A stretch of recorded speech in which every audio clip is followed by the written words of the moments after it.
everyone, Scarlet Everose here. Welcome back for a deep dive into Dante from Devils May Cry. If you followed my solo analysis, you know I love exploring how characters' personality, choices, and experiences shape them. Today we're focusing on Dante's personality, his motivations, his red flags, and the traits that make him the iconic devil hunter we know from the anime or from the video games. We all touch lightly on his interactions, key relationships, and what influenced his actions, all while staying mostly with the 2025 anime, although I'll put some references to the video game and the old version of the 2007. Alright, let's dive in. Also, before we begin, I want to say thank you guys so much for the support you guys have been giving me, and also for all the episodes that you guys love and support. I cannot believe we're already at episode 23. I cannot believe this, but I'm so blessed, and I love what I do, and I love talking about these characters and just these interesting aspects of these characters and what we can learn from them. Also, if you guys want to follow me on my socials, I have Instagram, Spotify, and TikTok. If you guys want to follow, all of them are down in the description below. And I also want to emphasize that I'm no psychologist. I'm just a fan and I like Dante, and what makes him the most interesting character of all the Devils May Cry. If you guys haven't watched my episode 11, I have already done of the antagonist of the show, which is the White Rabbit. It's up there on the right side of your screen, and yeah, this goes kind of with it. So, and also, if you guys haven't watched the anime, I just want to give a warning that this is gonna be really much spoilers. If you guys have or haven't seen it, just spoilers ahead. But yeah, thank you guys so much for supporting me, and I cannot wait to talk about more characters and see where this amazing journey takes us. Alright, let's go.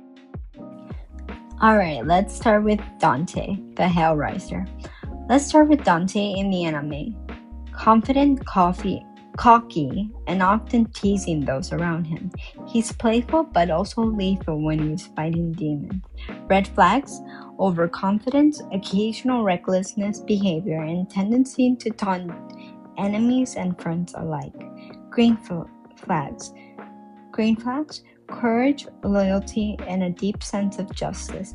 So Dante, at least in the 2025 version of his character, he's very cocky, he's very, he likes to crack jokes all the time, but it's a coping mechanism to the vulnerability that he feels. So, like, let's say, because he lost his mom, and he doesn't know his father, his name is Sparta,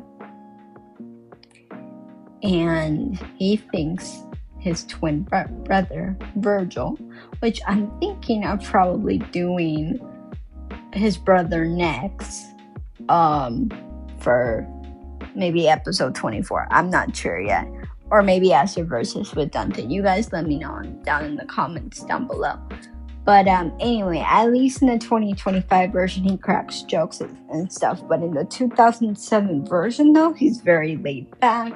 He's a no nonsense character, which is to me, it was weird because I watched the 2025 version. So when I heard him, be more laid back, I just felt weird to me at first, but it was interesting. And in at least in the 2007 version, he's in debt, so he has to get these jobs from a character named Morrison. Morrison is like this acquaintance of Dante, at least in the 2007 version, that gives him these demon jobs so that they can get paid. And they live in this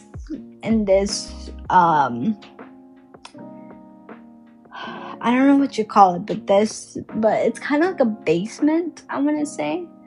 And he lives with supposedly an adoptive girl named Patty. And they have this brotherly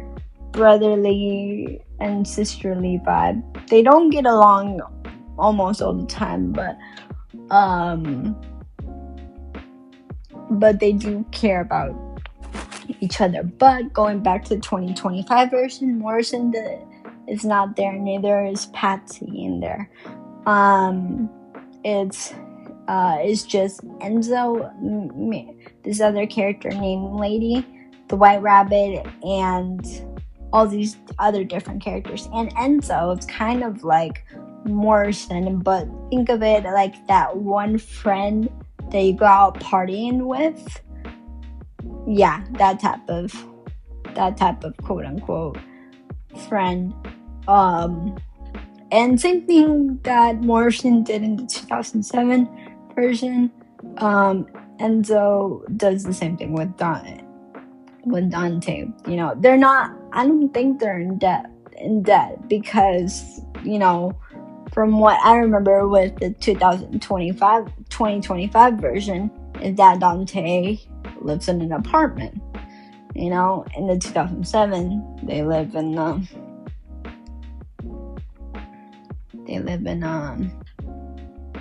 basement. That people come in and ask Dante, like, for either as a bodyguard or demon hunter stuff. It's really interesting. Really, really interesting. But it's just weird because, like I said, I watched the 2025 version, so it just felt weird to me, but it was interesting. This duality shows why Dante can be both a charming hero and a dangerous force, a balance of power, wit, and moral conviction. Alright, let's keep going. Segment 2. Family and relationships. Dante's connections are key to understanding him. His brother Vergil often challenges his ideals and decisions. So basically, Vergil is the complete opposite of Dante. Basically, from what I've done my research on, because they do not talk about him nor mention him in the 2007 version, which was interesting. But from what I can remember, I'm gonna go a little bit by the video games. Correct me if I'm wrong, because like I said, this is my first time talking about a video game character that they made into an anime. But Vergil and Dante are both twins, and they're both given an amulet. Dante has the red one, and Vergil has the blue one. And the White Rabbit, which, like I said, is the antagonist of the show of the 2025 version, and he needs both of the amulets so that he can open the portal to Makai. I explained a lot more on the White Rabbit episode, on episode 15.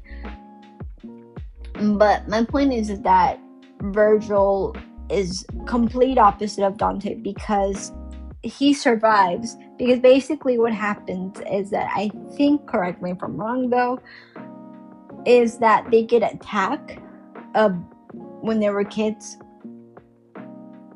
and they're separated.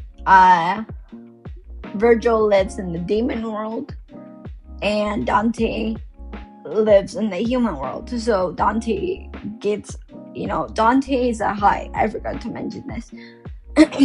Dante is a hybrid. He's half human, half demon. Which, like I said, his father's name is Sparta. And a little bit of context about his father. Sparta used to be this very respected, demon that, demons kind of admired until he betrayed them and started to go to the humans and made this whole barrier between demons and humans. And demons then, hated Sparta for it. And, and to the humans, he's considered a hero, because he went,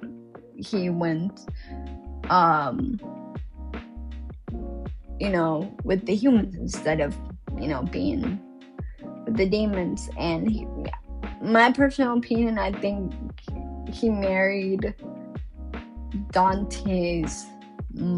both Dante and Vergil's mother, and then she gave birth to them. I might be wrong, but like I said, Vergil is from the demon world, so he's a lot more serious. He's more of, take more of this. He's very sophisticated. Dante isn't. Dante is like, he likes his, his pizzas, his beer, and his, his Sundays, which is, a quirky thing about him. Which, funny thing, yesterday, I ate pepperoni pizza, so I just thought that was really hilarious, because, if it's the theme with Dante, plus pizza's life, like, come on. So, yeah, so, so Vergil, which I'm really excited, Vergil's gonna come in the second season of next year of the 2025 version, and we're gonna see how they are, when they fight and stuff. So yeah, so Vergil is a more sophisticated, very serious one, and Dante just doesn't give a crap. Like he gives off the roommate that just lays with pizza boxes and beer and Sundays. Yes, he has a fascination with women as well, but I'll get more into that later on. But let's continue with what else of interactions he has. So other influences, Lady and Trish. So Lady, at least in the 2025 version, she's this very hot-headed character in the series. And she's very this no-nonsense type attitude. And she works for this other team named Darkham. She hates demons, and because real quick here, she her father turned into a demon, like, because he was trying to see if he could be powerful and stuff, and then he attacked her mother and ate her, and that's when she couldn't tolerate demons or anyone. And then Trish, if you guys don't know who Trish is, this is where I'm gonna go into the 2007 version. Trish is this she-demon that Dante had relations with, and she's this she-demon where she has electrocution for power, and they broke it off because she didn't like that Dante was very laid back. He probably did pay attention to her, but he was more, like I said, he This man loves pizza more than he loves women, to be honest.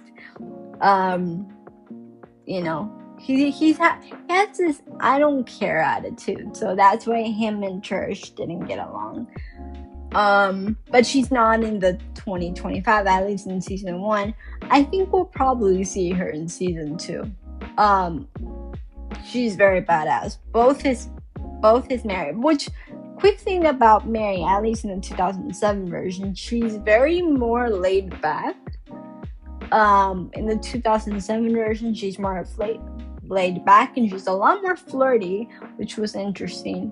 And there's this running gag between Dante and Lady or Mary, and that is that she has to pay him because she also does the job with him, and they're kind of like partners when they do partner up.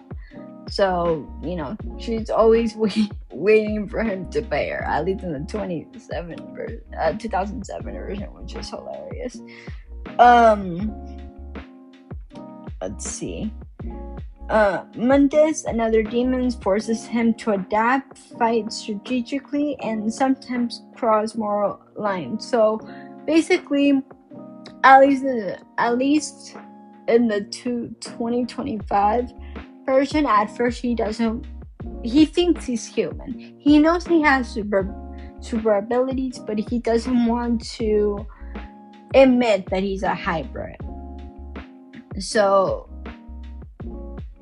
when he finds out about his father, Sparta, that's when he kind of starts accepting that he's a hybrid. But still, he fights other demons regardless, and still says that regardless if he's demon or human, he will still go with the humans regardless. And that's what I forgot to mention. That's what Vergil, from what I've heard and seen, that's why he hates Dante, because he goes after the humans when it's supposed to be with the demon, with his own kind, supposedly. But Dante doesn't care. Dante will probably always choose the humans over the demons, because that's why he became a demon hunter. Green flags, like I said before: loyalty, protectiveness, willingness to sacrifice. Red flags: stubbornness, rivalry-driven, anger, and emotional detachment at times. So in the 2007 version, this goes a lot more deeper than they do in the 2025 version. Yes, he's a lot more detached, at least in the 2007 version. And people, don't quote me on this, people sometimes say he has, trauma responses, which is like, maybe BPD, which is borderline personality disorder. This is just a rumor, a speculation. I'm not 100% sure though. And post-traumatic stress disorder, because he has intense visions about his mother's death, about Vergil supposedly dying, and at least in the 2007 version, they say that he's too violent, he's emotionally detached at times, which he is. He can be very selfish when he wants to be. Like I said, he doesn't know how to express other feelings, and that's where the red flags come out, because he can be very detached and, very, I'm putting myself first before you, even though he can be very loyal, but he can be very stubborn and selfish at the same time as well. Through these relationships, we see how Dante balances family, loyalty, and his role as a hero. Alright, let's keep going. Segment 3: Hero, Hellraiser, and Legacy. Dante's heroism is complex. He's fearless, resilient, and determined, but also enjoys chaos and often acts with a devil may care attitude. This makes him iconic, a character whose humor, wit, and bravery coexist with danger and unpredictability.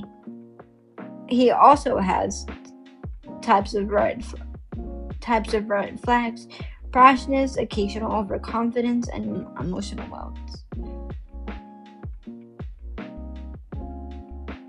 And like I said, he's still very loyal, but still can be very, very selfish. And yeah, like he doesn't care if it's dangerous, as long as it's fun and adrenaline to him. That's all he cares about. And he can also be very like when he gets nervous or scared, he can show other emotions, but it has to be to the point that either he's losing a loved one, or he just has to. Do I think on the inside, do I think he's a kind character? Yes. When he wants to be, yes. He has a heart. You at least for me, and at least my psychology type of brain, I like to think he does. He does have a kind heart. He does care for others more than he wants to admit. But he has a heart, and he doesn't want to see his loved ones hurt. Also, I forgot to mention, when he does turn into his demons, he has the same form as at least in 2025 version. He has the form of his father, Sparta, again. And that only is when you push him to the point that you piss him off. That's when he turns into, his other identity, which is his demon self. But that's like when you push him to the point of no return, and he can get very, very violent there. But he's such a really interesting character. I'm really excited to understand more of the universe of the characters. And we'll have to see how Dante is in part 2 of the series. I'm actually rewatching it now because it's such a good show, at least in my personal opinion. I know people have their differences with that, because to each their own. But he's such a really interesting character, and if I could say, what does Dante represent? Dante represents in all of us that some part of us, whether we like to admit it or not, some part of us, not all people, but some people have that tendency. If you really care about someone, you're willing to go far and beyond for that person, or for your family, or for whoever you truly care about deeply. You will go far and beyond for them, but you are also afraid of vulnerability, and you're afraid of either hurting them or you're afraid of them hurting you. So Dante kind of represents that funny type of person, but also that has a very, very tragic past, and uses humor to coexist with it and cope with it. I'm not saying genuinely funny people don't have tragic backstories. Not all, but some people that I've read and heard, and even people that I know personally, the funny type always tends to have the most tragic of stories. And that's what makes Dante a really unique character, and I like him. I think he represents in all of us that no matter what happens, we shouldn't take life so seriously. Alright, let's keep going. Segment 4, Final Thoughts plus What's Next. Dante teaches us that heroes can have flaws without losing their heroic essence. Personality traits, relationships, and life experiences all shape choices and morality. Even in a chaotic world, humor and resilience can define a character. Yes, it can. And like I said before, all of us, Dante teaches us that almost all the time in life, there's always gonna be challenges. Always. But you have the choice whether you take it extremely too seriously, that's the point that you lose your hand and stress yourself out over nothing, or you have a carefree attitude with limits that life doesn't have to be too serious, but you also have a choice whether to choose to go with it or run from it. Let's see. Thanks for exploring Dante's world with me. Next episode, we'll dive into another layered character. We'll probably do Vergil next, but like I said, let me know if you guys want me to. Again, stay curious, stay passionate, and embrace your freedom. And per usual, love you all. Bye!